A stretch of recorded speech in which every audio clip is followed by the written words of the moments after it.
Galxboy. Galxboy. It screams like Zari, baby. Gucci. Galxboy clothing. Mali. The Galaxy Boy. Wanyana Mushimand. This is South African luxury. This is probably one of the most interesting times in South African fashion.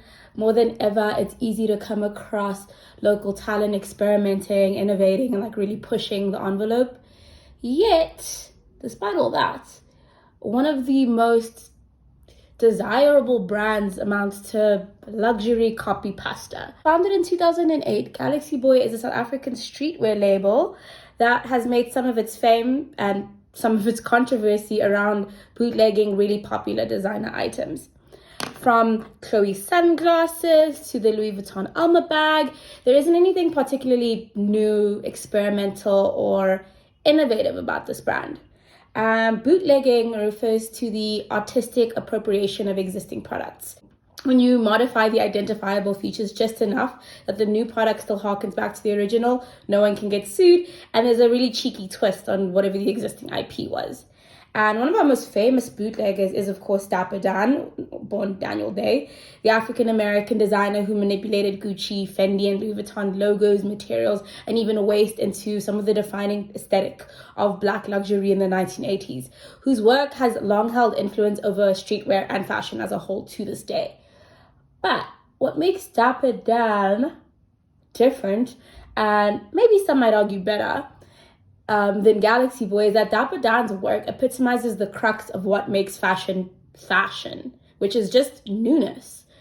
In creating African fashion histories, Victoria Ravine defines the difference between fashion and clothing as the manifestation of an impulse to innovate, rather than simply change that may be motivated by other factors. With that in mind, applying the 3% rule to your creations isn't necessarily fashion, which I don't mean as a diss, and also the 3% rule doesn't exist. You guys will get sued. I've spent way too long trying to understand not only why Galxboy is popular, but like what it all means, since we live in a society. And when I look at the dome bag, the thong sandals, or the Eva shades, I don't see anything similar to what Dapper Dan did.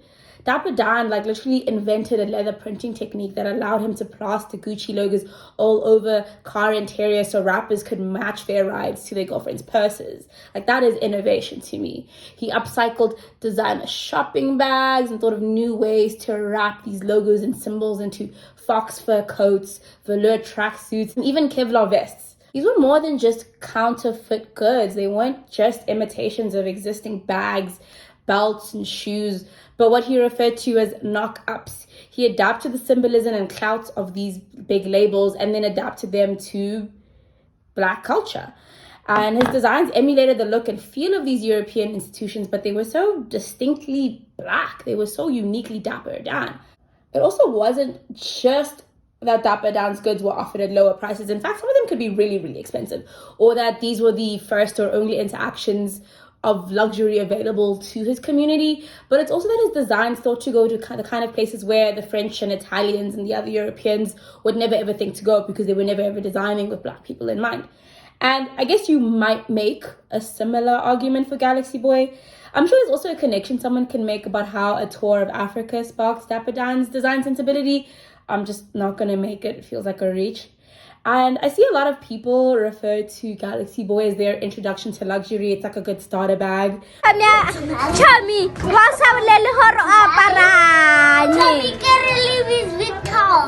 Yes, when? Yes! You see life differently. Guess the shades are Galxboy. Yabona Jupiter. No Mars. Hi! Pluto pa epic. Hey girl, right? And it's in a way that allows them to interact with these must-have products that the distance and price point of a Louis Vuitton or a Nordstrom would never allow them. But that still doesn't really make it fashion. What I think, more than anything, is that Galxboy is fan fiction. Hi, Cotton. What I think, more than anything, is that Galxboy is fan fiction. And I mean that non-derogatory. icon. You wanna explain it to them? Absolutely not. So before I get into explaining fan fiction, I just want to discuss what makes expertise and good taste in fashion today. It's those damn phones, I swear. Okay, you've got to go.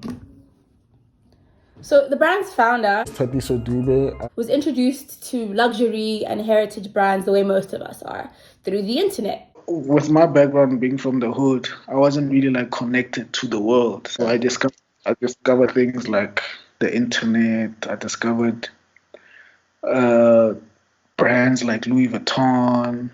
This is sort of unlike your Victoria Beckhams or Mary-Kate and Ashley Olsen, whose celebrity and wealth provided them direct access to couture so that they could study and understand how and why something like a Dior bar jacket worked. I guess you're trying to turn Galxboy into a luxury brand? Yeah, well, not necessarily a luxury brand, but I'm trying to manage it like a luxury brand.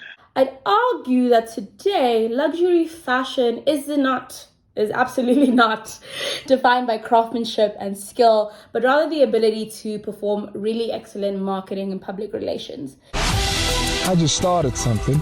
See, I'm standing toe-to-toe with impossible. I'm going hard. It's nothing. You see, I grew up to be told that your dream is too big, son. What you're doing has been done. Nobody gonna like you. The game is gonna chew you up and spit you out. Number one, nigga, star. Ungrebila. Dimonna no. It's a fella. I got keto too.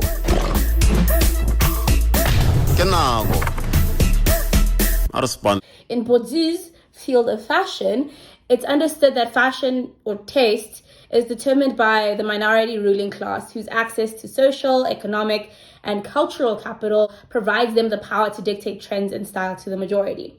Historically, this ruling class was royalty, nobility, and aristocracy. But in a world where almost anyone, anywhere can attain social and cultural capital, the way that ruling class looks or is set up is much different now.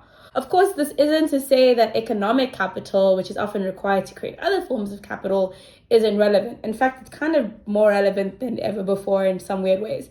But where once fashion trickled down from the haves to the have-nots, it kind of just trickles or flows, or streams in a flat circle.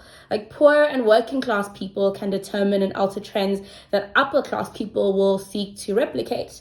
Plus, when I think about those money talks, wealth whispers, debates over the old money aesthetic, like you guys need to go outside.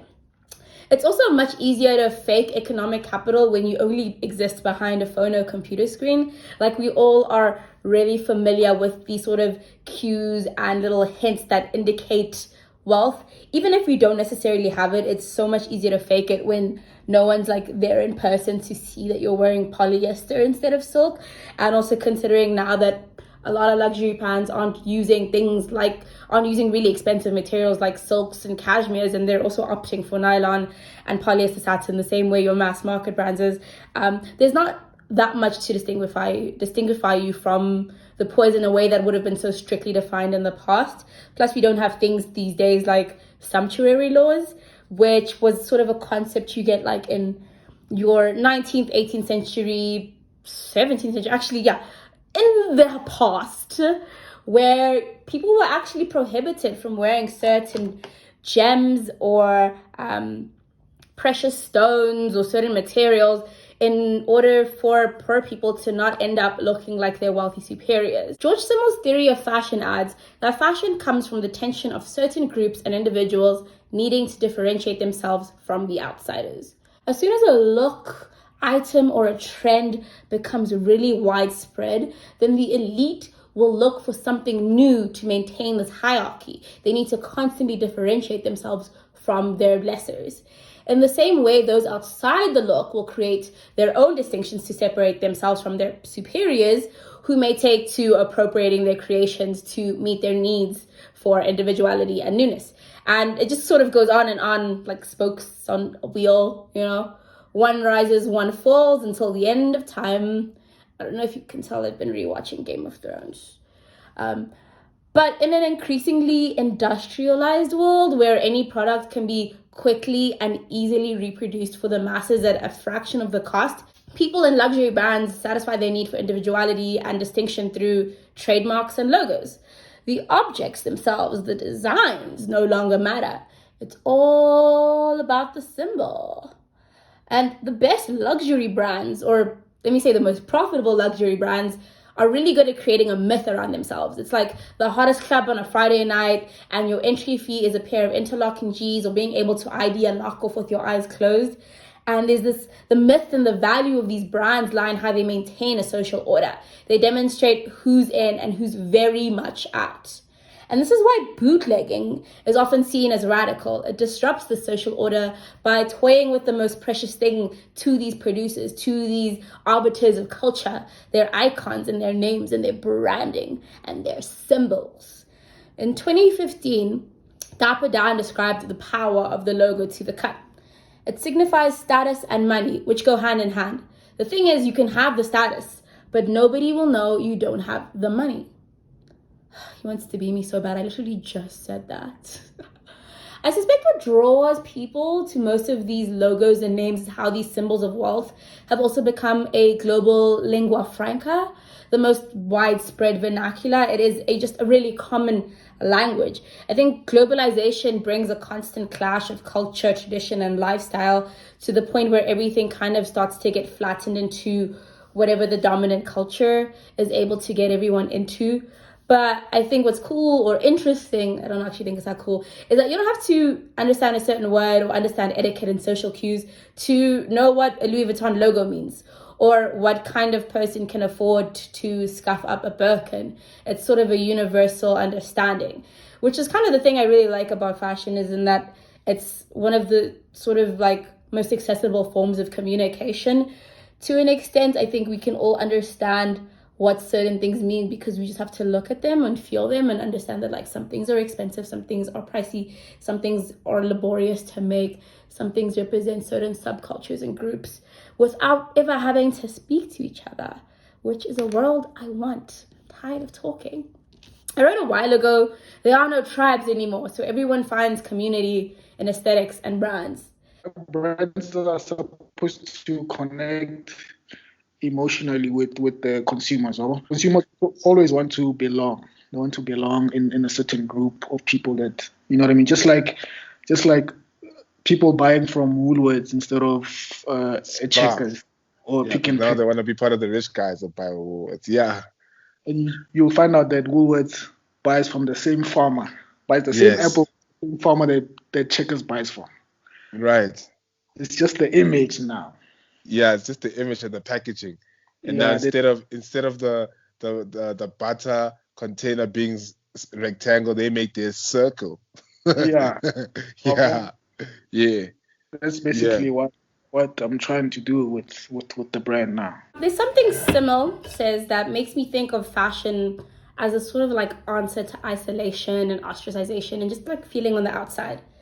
There exists for each class of human beings a definitive, quantitative relation between the tendency towards individualization and the desire to be merged in a group. So that when the satisfying of one tendency is denied in a certain field of life, he seeks another in which he then fulfills the measure which he requires. Thus, it seems as though fashion would evolve through which women's cravings for some measure of conspicuousness and individual prominence finds vent, when its satisfaction is denied her in other fields.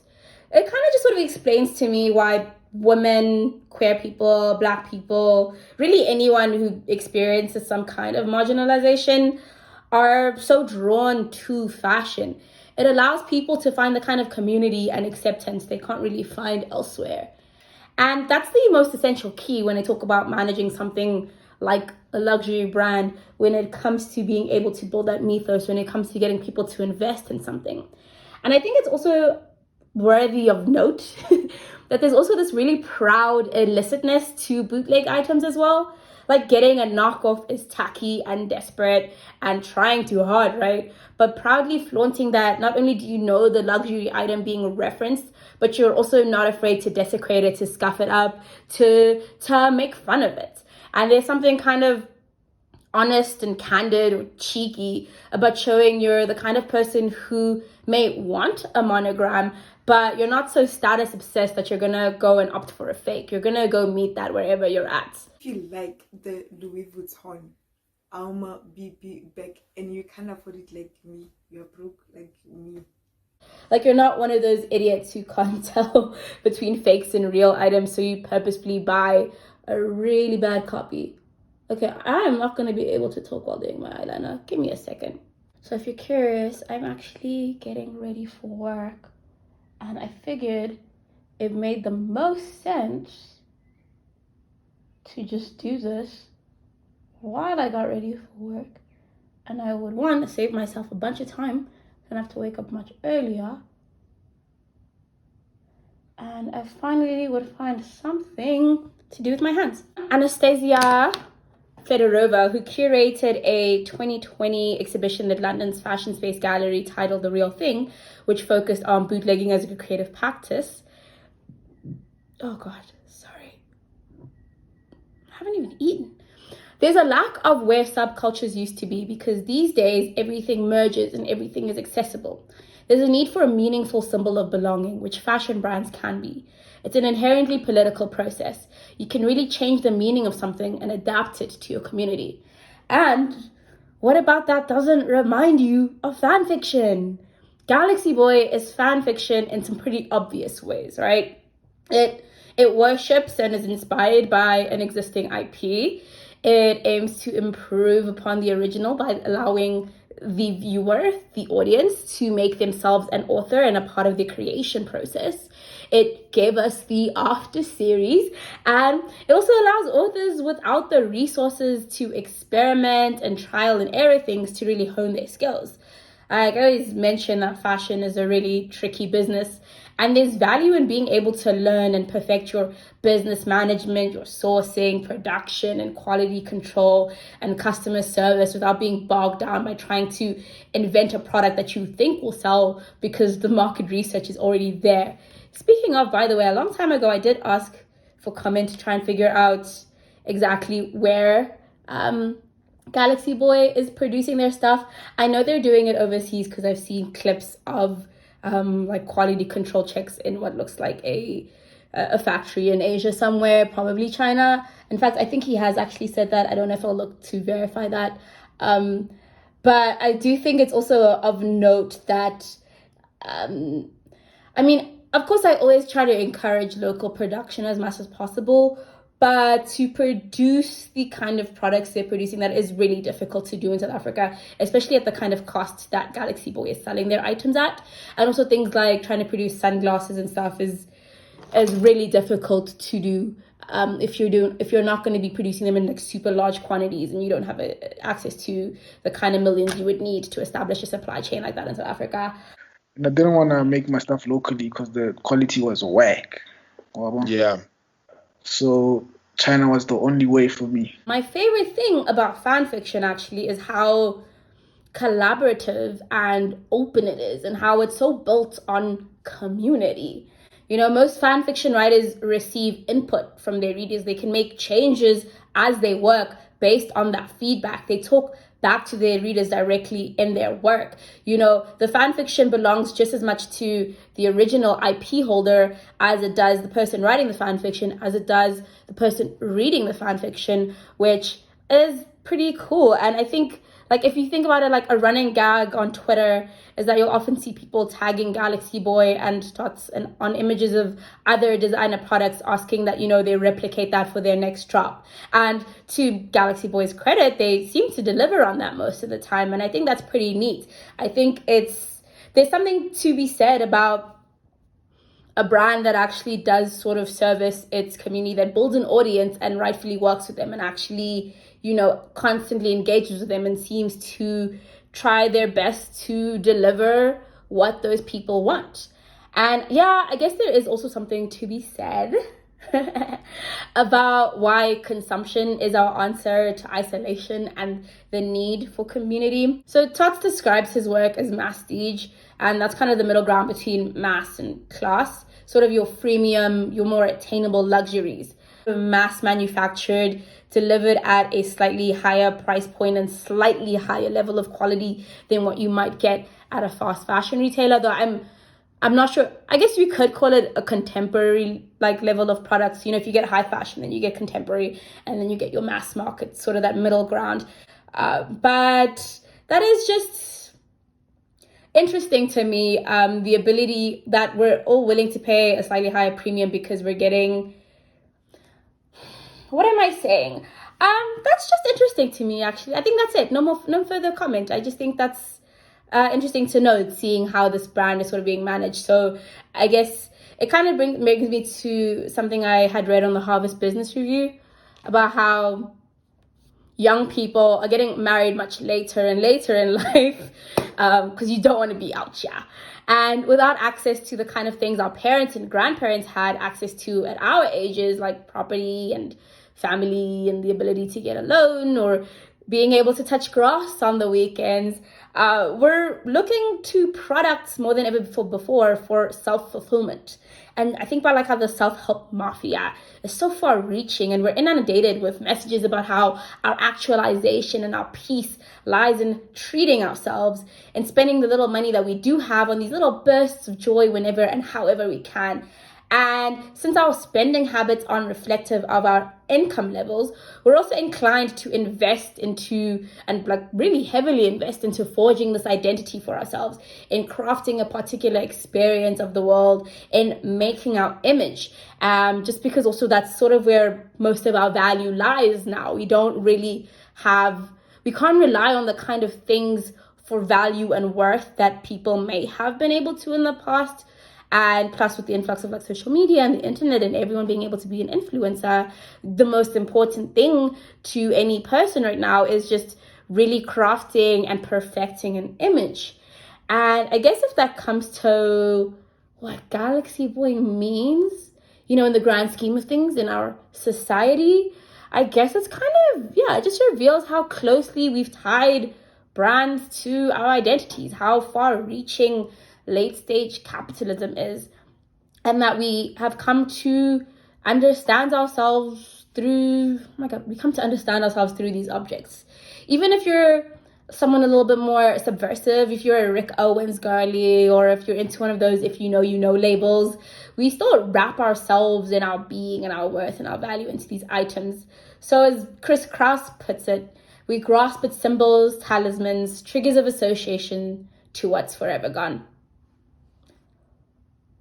Also, fun fact, you know, Dapper Dan once escaped a mugging because the assailant recognized him from a Yo MTV Raps episode and then introduced him to his crime boss, and then he didn't get mugged or murdered. And that's the power of community and making cool stuff. So you should definitely go forth and make cool stuff. I was going to put on bottom eyeliner, but I've been talking for so long that I don't really feel like it anymore.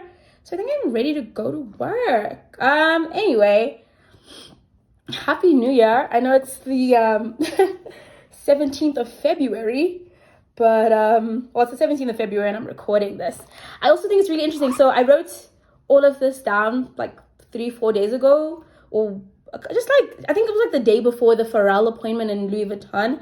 And I think it's been really interesting how a lot of what I've been thinking about in what I've discussed here is coming a lot up in the conversations about that. And that like, when you see actual people who've studied design, who've worked their way up, certain brands and ateliers and houses who have like both the technical and creative knowledge to work as a creative director of such a big luxury brand, being surpassed for someone who has so much social cultural capital, and not in the sense of really being a designer, which isn't to knock Pharrell's fashion design experience. It does show more than ever how much luxury, high fashion today is just all a marketing exercise. And that I think I get why a lot of people wish it was a Martine Rose or someone who got this position.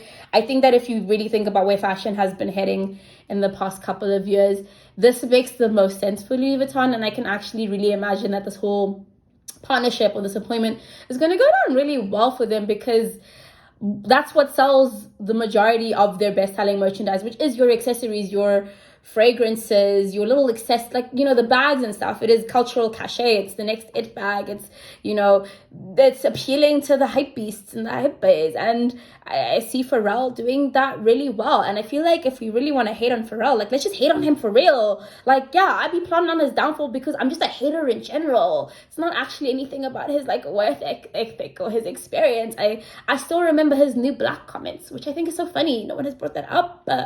If you want to be a hater for real, you know? Yeah, what's the time? Oh, I gotta go. Yeah, anyways, let me know your thoughts. If you actually have any Galxboy items, I'd love to hear about like how they've held up. What's the quality? I do remember there was that one girl whose bag turned purple or something, which again is something that happens when you manufacture overseas. You don't really have as much control over your quality, and I imagine that's probably something that happened as a result of drop shipping the products. Yeah, but I would have loved some feedback on this. But anyway, yeah, talk to me, yell at me. Also, I have a newsletter that I am updating quite frequently. It's called Hanger Management, and you should subscribe to it. It's really cool, and I'd be really funny, and there's lots of clothing related puns. Otherwise, bye. Matsatsi wa ipona a sa re dumedisa ke tla le bona bjang ka bereke Galxboy ke tla le bona bjang a ke le bone. This is my final look for anyone who cares. Yeah, don't forget to smash that subscribe button.